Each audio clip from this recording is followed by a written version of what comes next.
নওগাঁর রানীনগর উপজেলার গোনা ইউনিয়নের দুর্গাপুর গ্রামের বাসিন্দা মজনু সাক্ষীদার পিতা হুরমত সাক্ষীদার।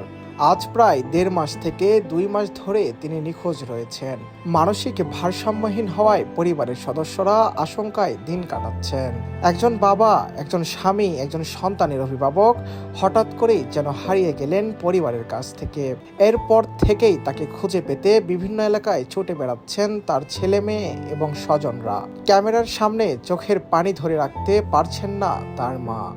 আমার বুকে তুমি আমার বলছি দেখা দান না পাই আল্লাহ ফিরা দেও আল্লাহ। আমার বুকে তাসে লাগতো আল্লাহ, দয়াল আল্লাহ না দয়া করিস আল্লাহ। ১.৫ মাস হচ্ছে আল্লাহ আমার বুকের দুনুকে আমি দেখতে পাইনি আল্লাহ, না ফিরা দেও আল্লাহ। গ্রামবাসীরা যেন খোঁজ পায় যেন জানায় আল্লাহ।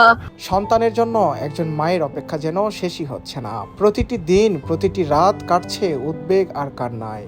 তিনি শুধু একটি কথাই বলছেন, আমার ছেলেটাকে একবার ফিরিয়ে দাও। পরিবারের সদস্যদের ভাষ্য, মজনু সাক্ষীদার মানসিকভাবে অসুস্থ ছিলেন। বাড়ি থেকে বের হয়ে যাওয়ার পর থেকেই তার কোনো খোঁজ পাওয়া যায়নি। আত্মীয় স্বজন, পরিচিত জন সহ বিভিন্ন স্থানে খোঁজ করেও এখনো পর্যন্ত তার সন্ধান মেলেনি। এদিকে বাবাকে খুঁজে না পেয়ে দিশাহারা হয়ে পড়েছে তার ছেলে ও মেয়ে। প্রতিদিনই তারা অপেক্ষা করছে হয়তো কোনো একদিন বাবা ফিরে আসবেন বাড়িতে। গেল মাসের ২৪ তারিখ থেকে আমার বাবা নিখোঁজ। সে এখনো পর্যন্ত তাকে পাওয়া যায় নাই গো।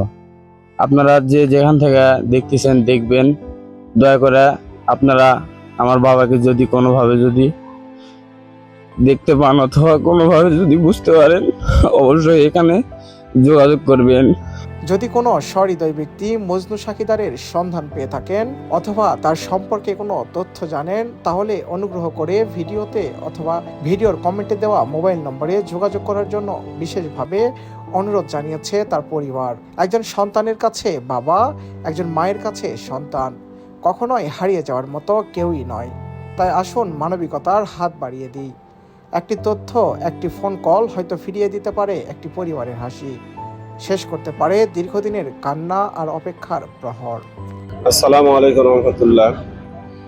আমার জ্যাঠার ছেলে মোহাম্মদ মজনু ভাই, উনি হারিয়ে গেছে প্রায় ১.৫ মাস হলো। আমরা বিভিন্নভাবে খোঁজাখুঁজির চেষ্টা করছি, তাকে পাওয়া যায় নাই। তবে এই চ্যানেলের মাধ্যমে আমরা যোগাযোগের ব্যবস্থা, নাম্বার সবকিছু দেওয়া থাকবে।